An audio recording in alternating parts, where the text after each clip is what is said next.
자, 안녕하십니까. 8월 3일 이슈맨의 주식 뉴스 공장 아침 브리핑을 시작하도록 하겠습니다.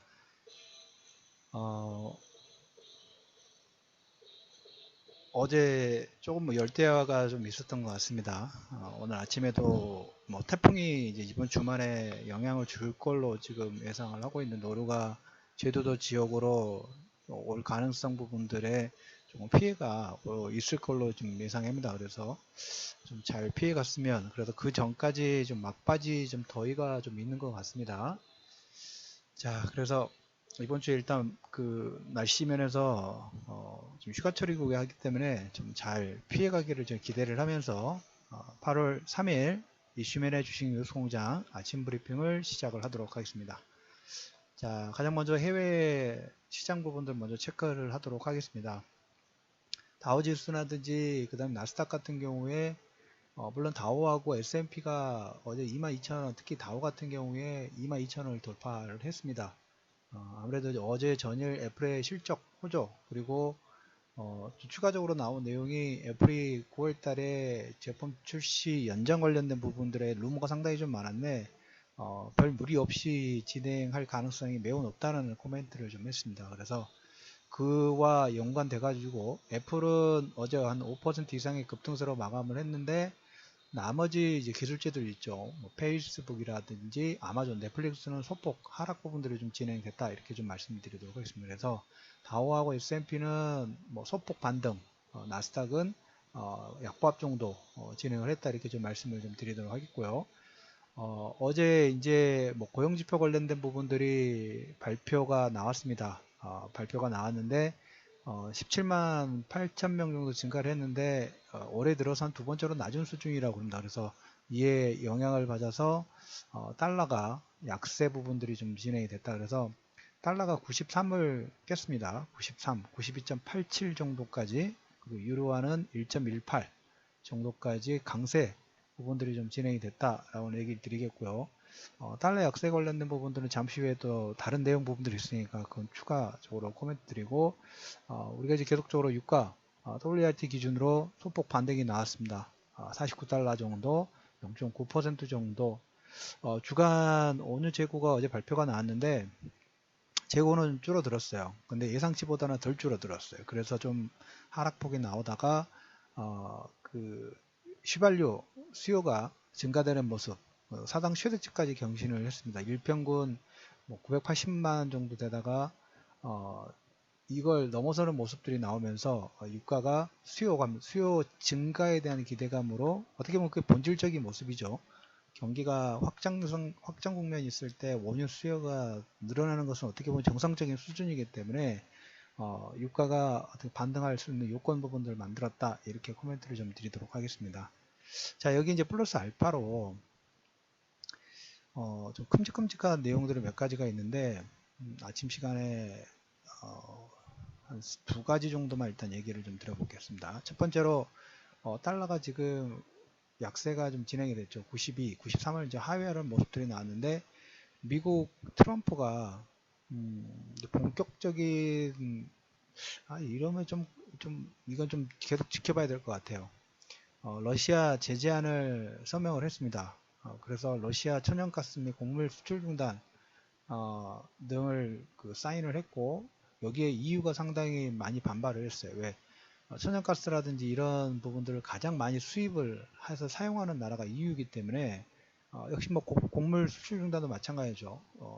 우크라이나 같은 경우에 세계 5대 안에 드는 곡창지대인데, 이렇게 될 경우에는 수급상에 또 문제가 좀 생길 수가 있어요. 특히 이 천연가스 관련된 부분들은 유럽이 상당히 예민하게 좀 받아들이는 부분이고, 그래서 이걸 루트를 터키라든지 다른 쪽에서 이란, 이라크라든지 이런 부분에서 좀 가져오려고 하는데, 아니면 그 아프리카라든지 이런 쪽으로 하려고 했는데 그것도 참 여의치가 않아요. 그래서 아직까지는 독점적인 부분이다, 저렇게 해가지고 쉘가스 사가라고 또 얘기를 할 수도 있을 것 같아요. 아무튼 유로존에서는 좀 반발을 하고 있고, 러시아 같은 경우에 거기에 무역보복 시사를 좀 했고요.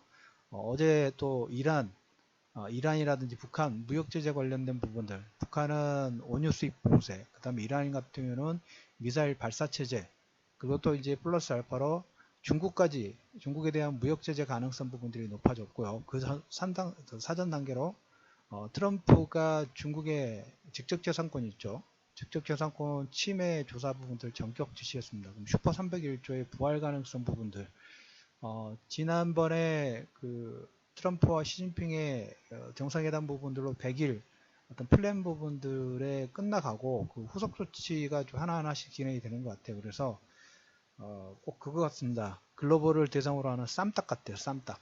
여기도 붙고 저기도 붙고 그거죠. 뭐 이런 표현이 맞는지 모르겠지만 자기가 이제 힘이 있다고 생각하고 여기저기서 핀 뜯으려고 하고 있어요. 그러다가 이제 으르렁거리다가 말 안 들으면 서로 이제 무역 제재 부분들 진행을 하고 서로 상호 보복 관세 부분들 이렇게 진행하다가 어딘가가 제일 약한 부분이 골마 터지죠. 그러면 국지전이든 뭐 이런 또 분위기 부분들을 몰아가면서 미국은 또 무기 팔아먹겠죠. 아무튼 이런 그 계속 되돌림표예요. 아니면 그 국지전을 안 하게 되면 으르렁거려 가지고 환율을 마음대로 좀 더 약하게 하던가 아니면 자기들이 원하는 뭐 LNG 쉘가스 수입 부분들을 확대를 해주던가 무역 수지를 줄이는 방안 부분들을 알아서 내놔라. 아무튼 쌈딱에 그 동네 양아치 같은 행동 부분들을 아무튼 계속 좀 하고 있습니다. 그 부분에 어제도 잠깐 얘기를 좀 드렸지만 트럼프 내에 그 뭡니까 실무 보좌진들이 국군 아니야 그 해병대 출신 해병 3인방이 지금 들어가 있어요. 그래서 합참의장, 비서실장, 그다음 국방 이쪽이 해병 3인방 부분들이 들어가 가지고 이렇게 약간 강경 모드 부분들이 좀 점점 강해질 수 있는 가능성을 일단 열어두실 필요가 있다 이렇게 좀 말씀을 좀 드리도록 하겠고요. 어제 테슬라가 실적 발표 부분들 나왔는데 시간에서 역시 그 퍼센트 6% 정도 나왔습니다. 어제 애플 효과 여러분도 보셨죠? 애플 효과로 인해서 LG 그룹주들, 그 다음에 전장 부품, 그 다음에 FP12 관련된 종목들 그 부품 라인들, 자, 테슬라도 6% 급등 나오면서 이거 연관성 부분들 가질 필요가 있겠죠. 몇몇 종목군들이 있어요. 테슬라 관련 종목군들 오늘 관심권을 좀 두실 필요가 있다 이렇게 좀 말씀을 좀 드리도록 하겠고. 어제 이제 우리나라에서 세법 개정안, 그 다음에 그 뭡니까 건설, 부동산 관련된 부분들을 상당히 좀 세게 좀 발표를 했죠. 시장에서는 건설 발표의 핵심은 뭐 투기 과열지구 지중하고 양도소득세 개편, 그래서 재건축에 대한 매매 제한, 양도 금지 이런 부분들인데 시장에서는 건설사하고 디벨로퍼에게는 약간 부정적인데 중견건설사 같은 경우에 향후에 좀 뭡니까 다음 달 정도에 이제 주거복지 로드맵을 발표해야 되는데 또 역시 중견건설사는 여기에 대한 수혜 부분들 좀 가능성 부분도 있지 않느냐라는 코멘트를 좀 하고 있습니다. 그래서 이 부분은 일단 건설 쪽에서는 아무래도 단기 수요를 좀 억제를 공급은 좀 줄어드는 공급에 대한 공급책보다는 수요를 장기적으로 좀 누르는 역할 부분도 하기 때문에 지금은 괜찮은데 4년, 5년 뒤에 좀 다르게 진행될 수 있는 불안 심리 부분도 좀 가지고 있답니다. 그래서 현재 단기는 억제, 그래서 건설사 쪽하고 디벨로퍼 쪽에는 약간 부정적, 중견건설사는 여기에 대한 반사 효과 부분들이 혹시 더 기대되지 않을까라는 코멘트 드리고, 세법 개정안들은 일차적으로 보시면 대기업이라든지 고소득자를 일단 타겟으로 하는데 여기에 이제 또 들어가는 게 그 뭐 일감 몰아주기 있죠. 일감 몰아주기 관련된 부분하고 상속세 관련된 부분들이 있는데 일감 몰아주기 관련된 부분은 몇몇 기업들이 있어요. 몇몇 기업들이 있는데 뭐 이노션이 지금 후보에 들어가고 현대글로비스도 지금 얘기가 나오고 있고 그래서 일감 몰아주기에 대한 어떤 정책적인 부분에 대한 마이너스 조건 부분들이 있다는 거 일단 체크를 좀 해두시고 자, 그 다음에 이제 오늘 시장에서 종목군별로 섹터별 업종군별로 또 특이 내용들이 있으면 말씀을 좀 드리도록 하겠습니다. 삼성전자 그 로드샵에 가면 이제 하만 제품을 전시를 시작을 했습니다.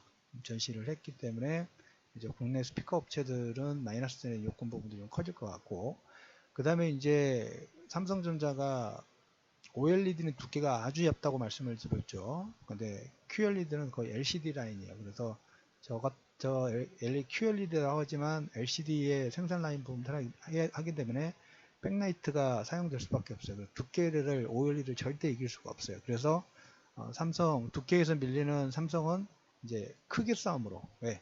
그 양산 생산 원가 부분들이 OLED보다 낮기 때문에 크기로 일단 물어붙이는 그런 모습들이 좀 나오고 있다, 이렇게 좀 말씀드리도록 하겠고요.